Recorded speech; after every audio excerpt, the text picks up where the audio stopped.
A paz do Senhor é com gratidão em nosso coração que estamos aqui para mais uma aula, né? Nós estamos aqui hoje, se Deus quiser, concluiremos a nossa apostila de teologia pastoral. Nós estamos aí, essa apostila tem um conteúdo pedagógico extraordinário e nós vamos dando sequência. Hoje vamos na página 47, que vai falar sobre da dedicação do trabalho cristão. Eu quero ler com vocês 1 de Timóteo, capítulo 3, como de costume, para nosso início de aula. Fiel é a palavra, se alguém aspira o episcopado, excelente obra almeja. É necessário, portanto, que o bispo seja irrepreensível, esposo de uma só mulher, temperante, sóbrio, modesto, hospitaleiro, apto para ensinar, não dado ao vinho, não violento, porém cordato, inimigo de contendas, não avarento, e que governe bem a própria casa, criando os filhos sob disciplina com todo respeito.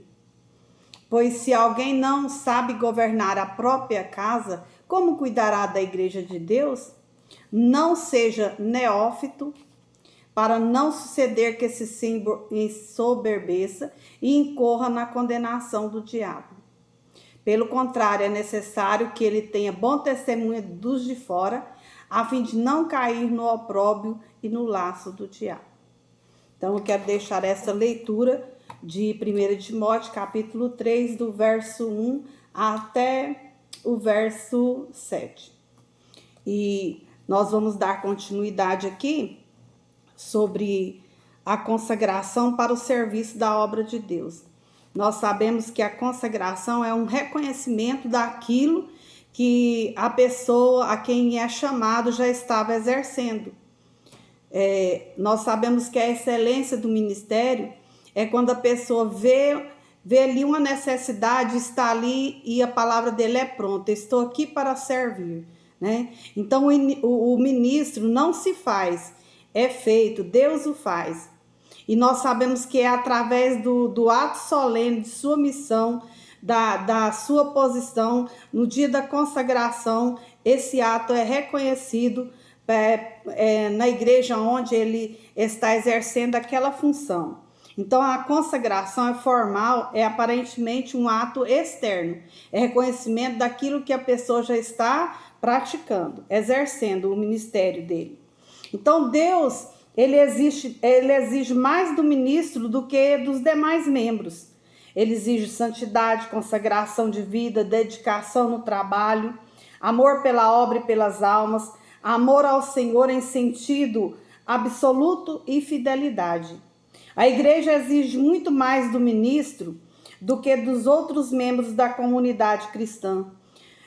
Coincidentemente, tudo o que Deus exige, a igreja também exige, né? O ministro do evangelho deve honrar, santificar e dignificar seu ministério para a glória de Deus e terá como recompensa, como resultado aqui, a autoridade dada por Jesus. Então, eu disse na aula anterior que a autoridade ela não é imposta, ela é conquistada. Então, essa autoridade ela deve ser da pessoa honrar, santificar e dignificar o ministério de Jesus aqui na terra.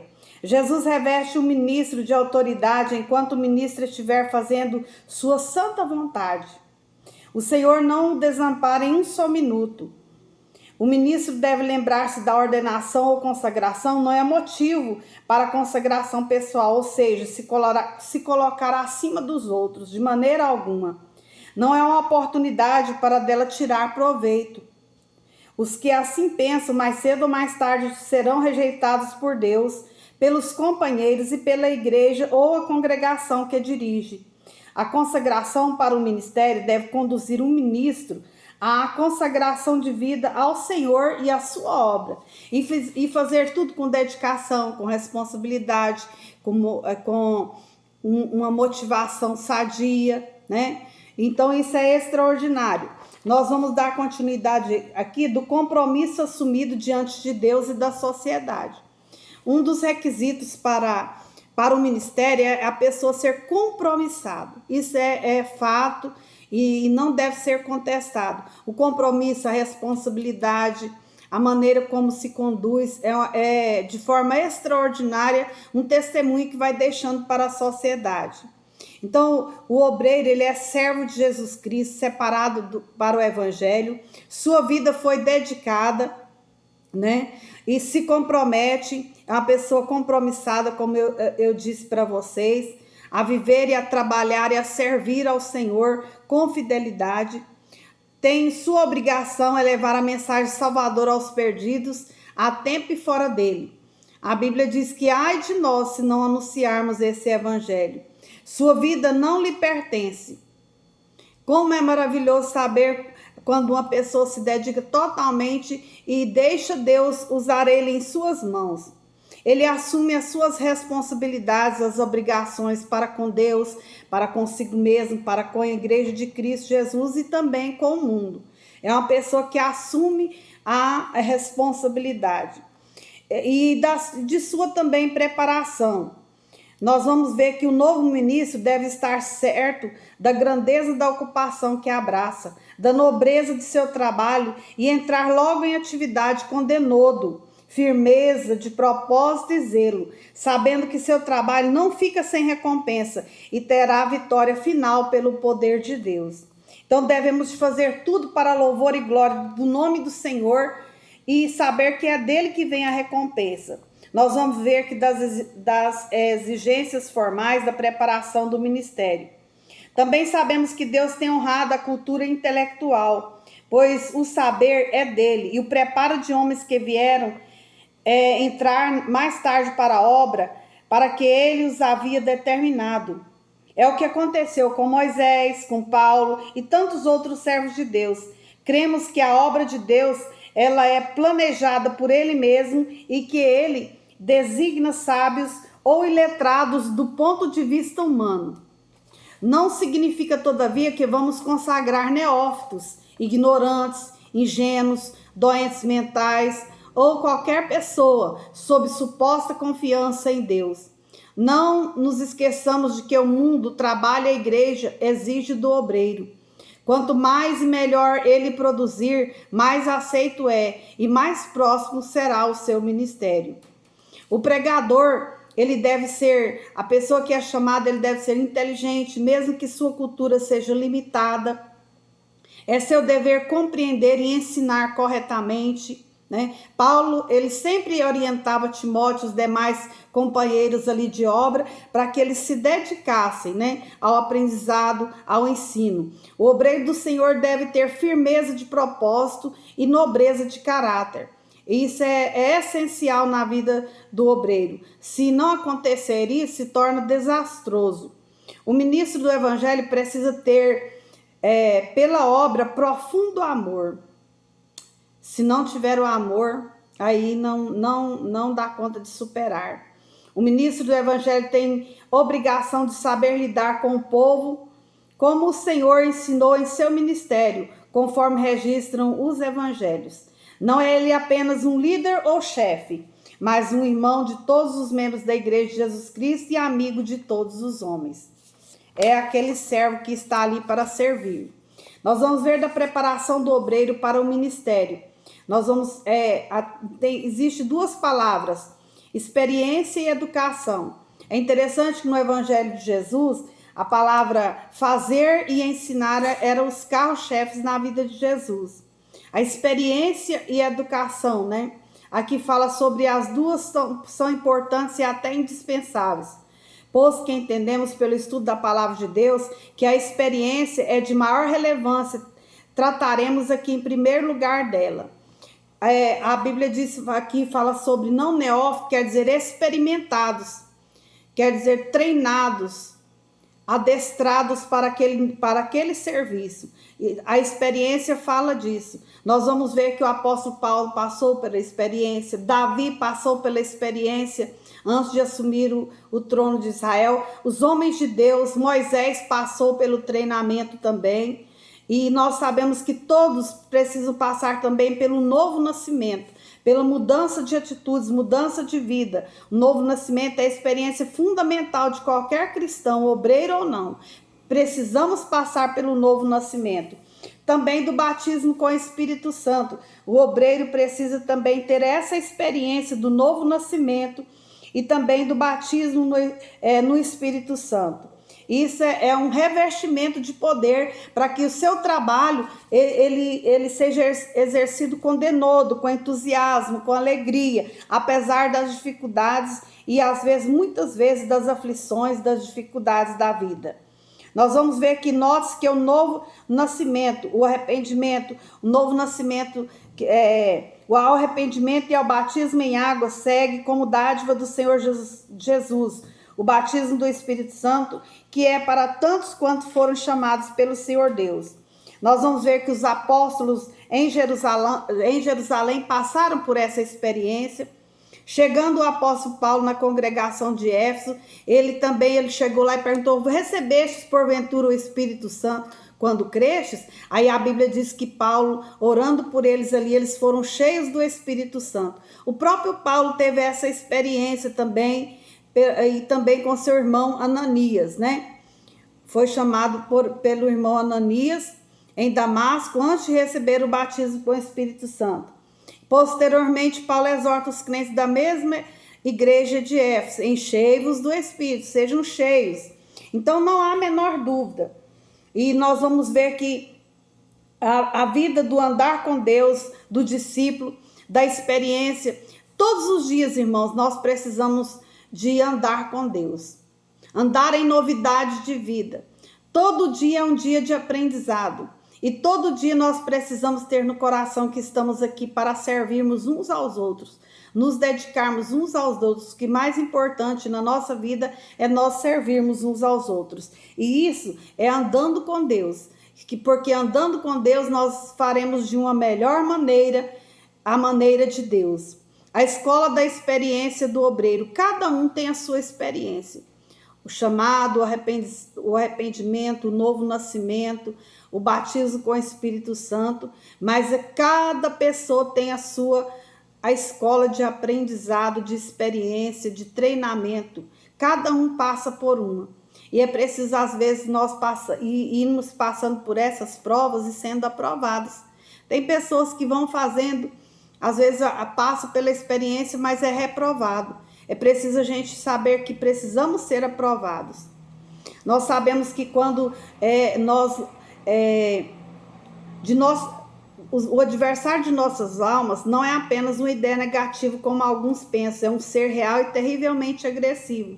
Ele ataca todos os crentes em todo o mundo com as mais variedades de armas e estratégias. Então é preciso saber para nós estarmos revestidos de toda a armadura de Deus, quando Paulo escreve à igreja de Éfeso.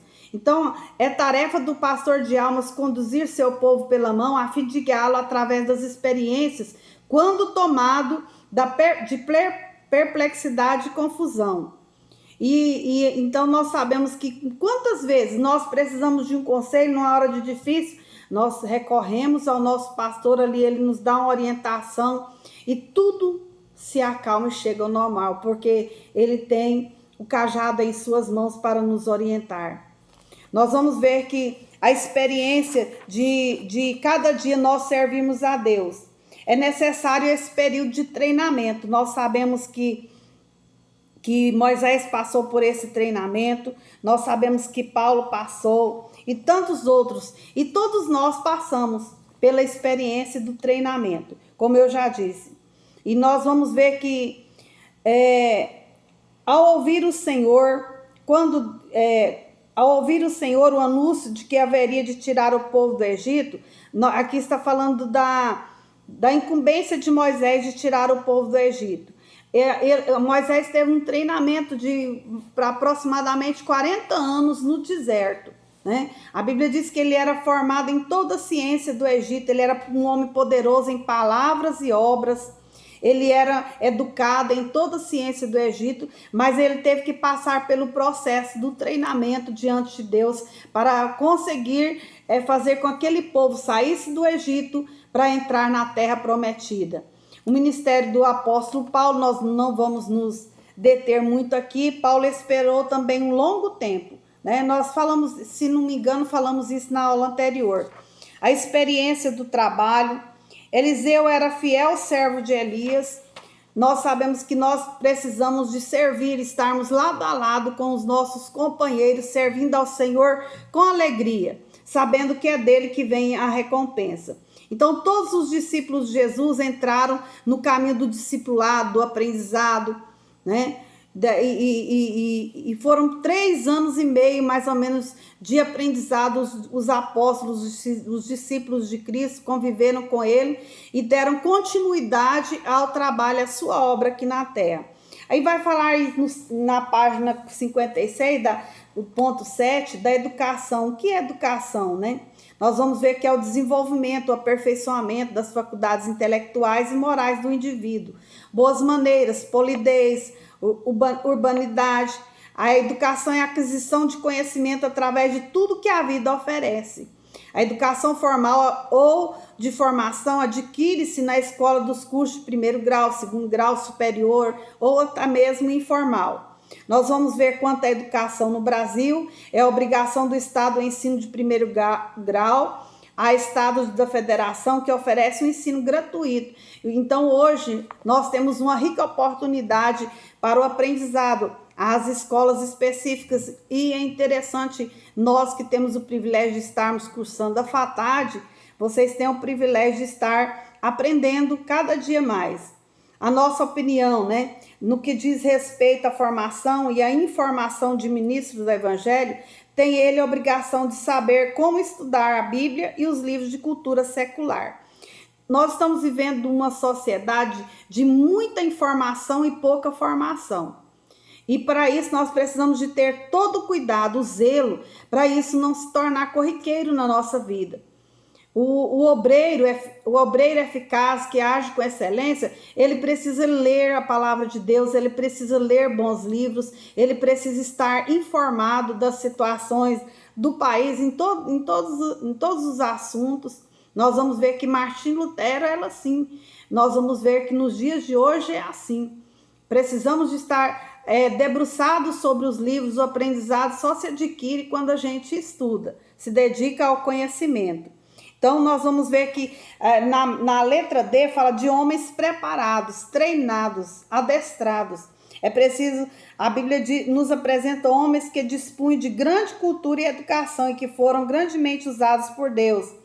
Aí eu não vou me ater aqui, mas eu só quero dizer, é preciso preparo, é preciso treinamento. E para que não seja neófito, né? Para que não a igreja do Senhor sofra. É preciso saber disso inteiramente. Nós vamos ver que Daniel, ele foi contado entre os jovens sem nenhum defeito, ele era treinado, ele foi treinado também e exerceu de grande influência ali na Babilônia com o povo de Deus e na Babilônia em si. A necessidade de habilidade, a grande necessidade de habilidade. Entretanto, lembremos do que diz Paulo, que não foram chamados muitos sábios segundo a carne, nem muitos poderosos, nem muitos nobres. Deus escolheu as coisas loucas do mundo para envergonhar as sábias. Deus insiste em que nenhuma carne se gloriará em sua presença. Paulo sempre ele falava, mas o que se gloriar, glorie-se nisso. Em conhecer, né? Saber que ele sempre dizia, eu não quero me gloriar a não ser o quê? Na cruz de Cristo. Era para não, a palavra gloriar-se é você atrair a glória para si mesmo. Nós temos visto aí nos nossos dias quantas pessoas têm procurado atrair a glória para si mesmo. Mas é o nome do Senhor que tem que ser glorificado através das minhas atitudes, do nosso modo de viver. Imprescindível o conhecimento bíblico. É necessário que aquele que se aproxima de Deus, que é tempo de nós conhecermos, prosseguirmos em conhecer ao Senhor. Não existe outro caminho. O conhecimento bíblico só se adquire através do estudo da sua palavra. Quantos exemplos mesmo de irmãos da Assembleia de Deus que nunca sentaram no banco de escola, mas aprenderam a ler na Bíblia. Irmãos, isso é um testemunho para a gente glorificar a Deus e exaltar o nome do Senhor. No nosso campo, nós temos a missionária Nilda, eu conheço ela há muitos anos, e ela sempre diz que ela nunca sentou num banco de escola e que aprendeu a ler a Bíblia, aprendeu a ler na Bíblia. E o Espírito Santo foi o seu mestre, né? Mas tinha força de vontade, dedicação e se dedicou a isso para o aprendizado.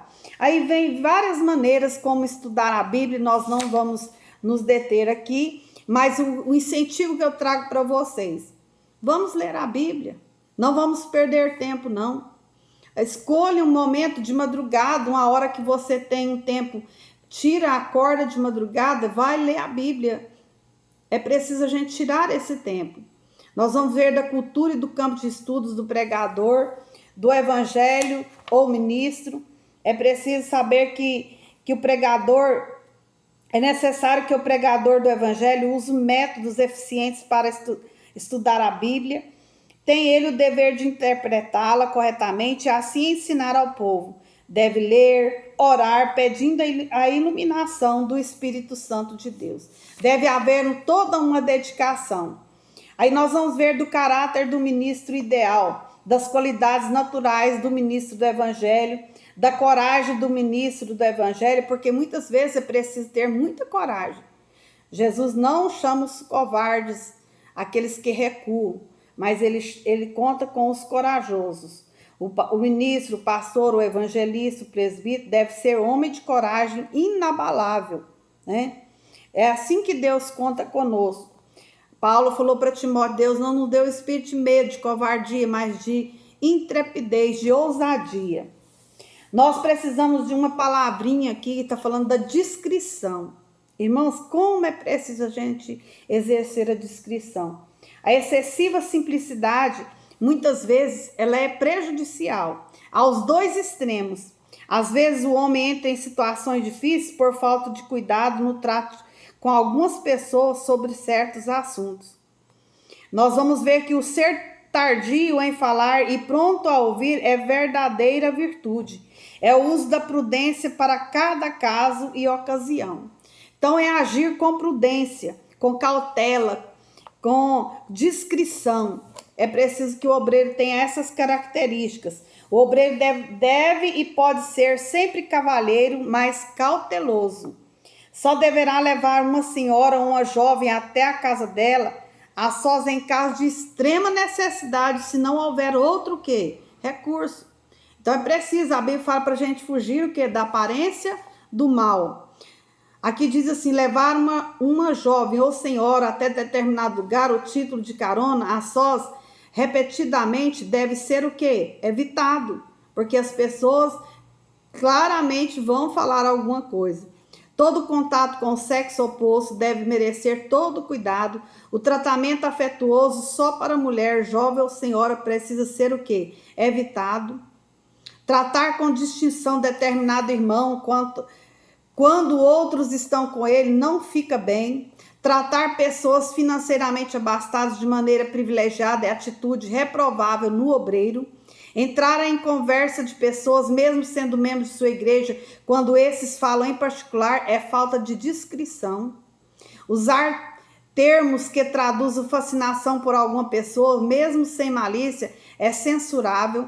Elogiar só as mulheres ou sua esposa quando se tratar de casal, mesmo que as intenções sejam as mais justas e puras, para suscitar o quê? Comentários. Aqui fala da diligência. O que é diligência? É pronta providência e zelo público. É qualidade extremamente necessária ao trabalho do ministro do Evangelho. Paulo ensina que preside com diligência. A preguiça é incompatível com a função do ministro de Deus. Precisa estar ele preparado para trabalhar em todo o tempo. Jesus age assim, Deus age assim. Jesus falou assim: eu trabalho até agora porque meu Pai trabalha também. Aqui é outro termo, fala da pontualidade. Como isso é importante na vida do obreiro. Ser pontual. Se marcou uma reunião, se tem um culto, vamos ser pontuais. Isso fala muito.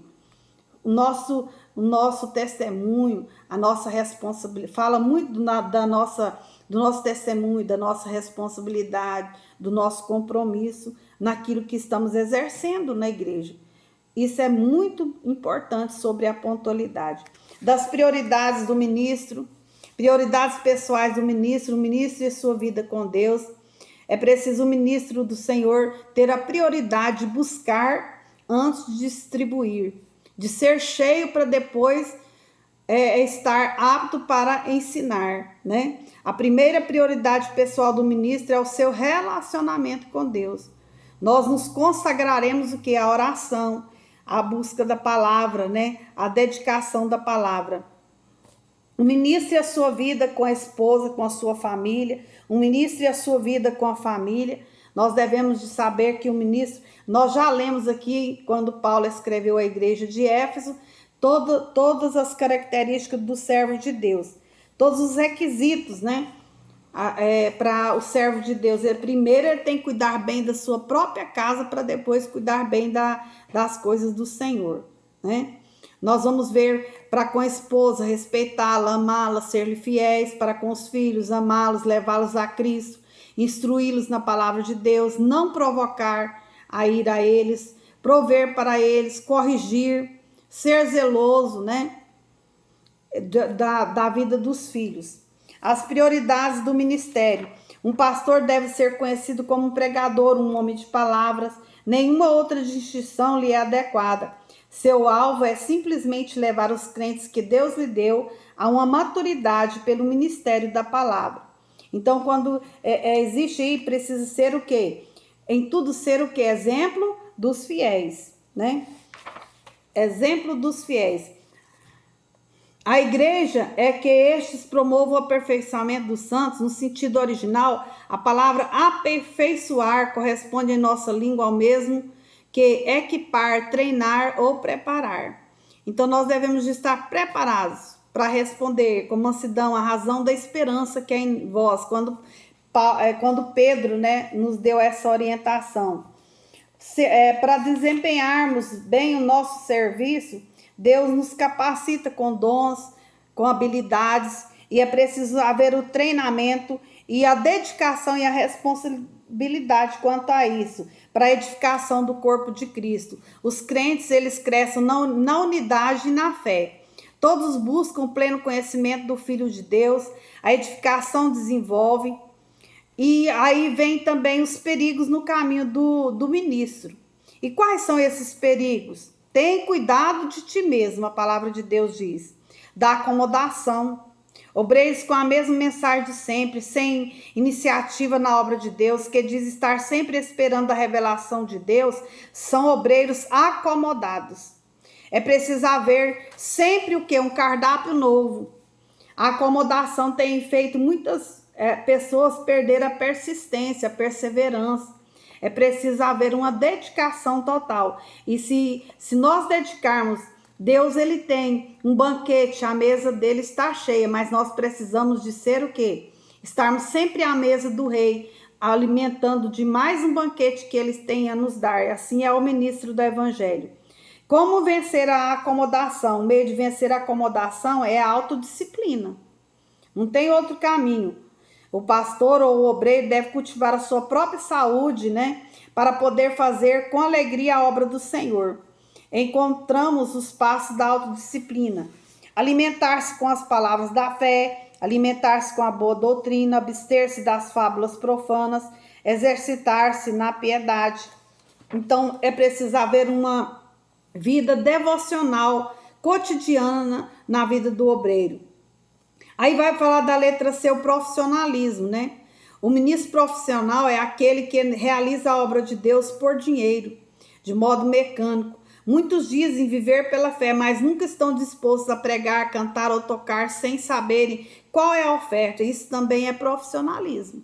Então, tá aí esse requisito também do perigo, né? O amor pela profunda afeição existente entre ele e os irmãos, de modo recíproco, né?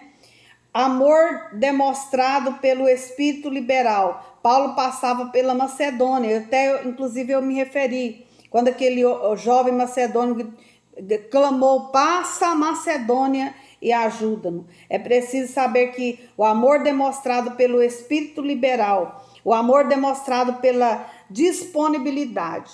Como é maravilhoso quando o obreiro é disponível, fala assim: não, estou pronto, eis-me aqui. Aí outro perigo também das tentações do sexo, causas principais desse tipo de tentação: relaxar na autodisciplina, mau relacionamento com a esposa e com a família, deixar se envolver com o irmão com quem passa a conversar longo tempo e até mesmo permitir confidências, dar asa aos pensamentos pecaminosos. Então, existem sugestões para vencer esse tipo de tentação: reconhecer o problema e admitir que se trata de cobiça, voltar imediatamente à autodisciplina, oração, meditação, procurar alimentar os problemas da vida conjugal, melhorando a comunicação familiar. Nós vamos ver que é fazer da esposa companheira inseparável na hora do aconselhamento de irmãs e na visitação pastoral também. As tentações do dinheiro. Então, é interessante que ele fala sobre sentir inveja daqueles que fora do ministério estão prosperando. Quando dedicado integralmente ao ministério, sente vontade de voltar a associar a vida espiritual com outras atividades lucrativas. As tentações pela inveja no ministério. Alguns servos de Deus têm caído na cilada maligna do inconformismo, da inveja e da cobiça. E isso é muito perigoso. Isso é contagioso, né? É preciso tomar todo cuidado. Então, existem algumas sugestões para vencer esse tipo de tentações. 2 perguntas o homem de Deus precisa fazer a si mesmo: estou no lugar onde Deus quer? Estou exercendo o ministério de Deus como Ele quer? Aí essas vêm as respostas. Caso essas respostas sejam positivas, agradeça a Deus e prossiga para o alvo. Caso sejam negativas, coloque-se na disposição do Senhor e espere nele, né? Nós vamos ver que tem as tentações do púlpito, de manipular os ouvintes com histórias e ilustrações emocionantes. Sempre o nosso pastora Taú, sempre fala sobre isso, do sensacionalismo, né? Vem esses pastores, às vezes, de fora com sensacionalismo e, às vezes, colocam uma emoção no coração das pessoas, aí ele sai: o que você aprendeu?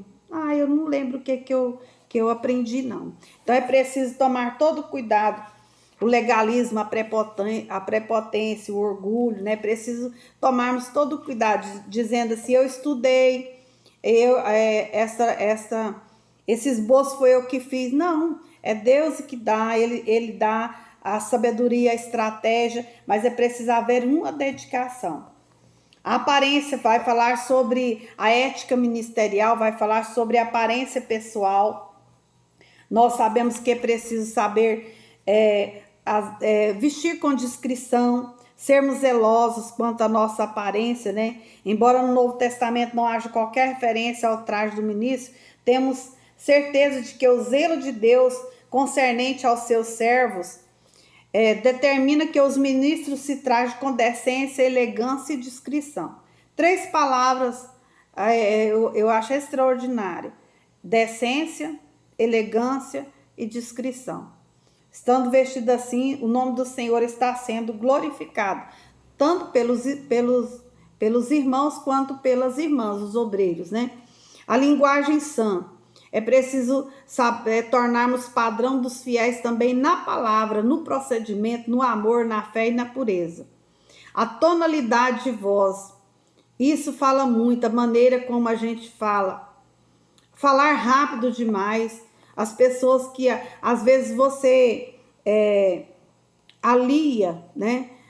Quando a pessoa fala rápido demais, com autoridade, não é.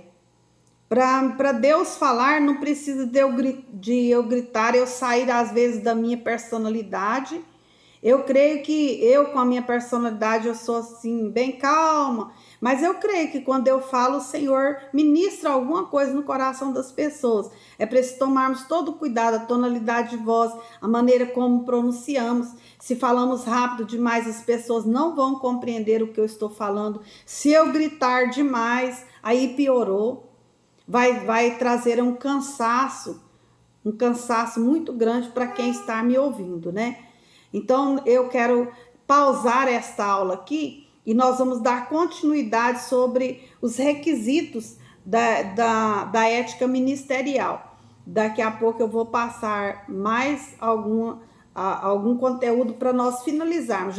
A próxima aula eu creio que vai ser bem menor, mas eu quero mandar um abraço para todos vocês, dizer que nós vamos gravar mais um videozinho menor do que esse, para louvor e glória do nome do Senhor. Um abraço.